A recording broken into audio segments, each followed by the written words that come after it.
What's good, YouTube? In this video, we'll be taking a look at how to access split-screen apps on the Samsung Galaxy S22 Ultra.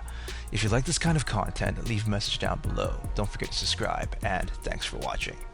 So, one of the biggest differences between an iPhone and an Android phone is the ability to multitask with true split-screen capabilities. And thankfully, this feature has been long-standing on the Galaxy series of phones. So one of the easiest ways of accessing split screen is to just go into your recent apps at the bottom left here. From there, what you want to do is click on the actual app icon. In this case, it's Chrome. And then from there, it opens up a little menu and it allows you to open up in split screen view. If you open up in split screen view, you'll notice that one of the apps, the app that you selected, in this case Chrome, is opened up with the top half of the screen. The little slider in the middle with the three dots allows you to adjust the size of each individual app window.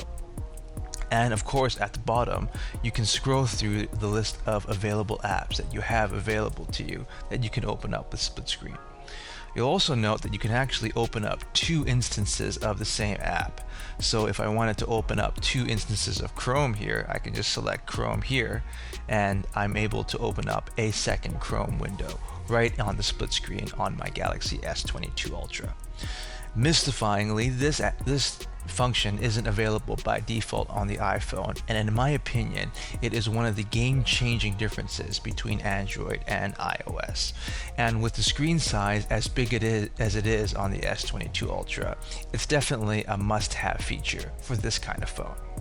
So there you have it, everyone, just a quick tutorial on how to use split screen for your Galaxy S22 Ultra. If you like this kind of content, leave a message down below. Don't forget to subscribe, and thanks for watching.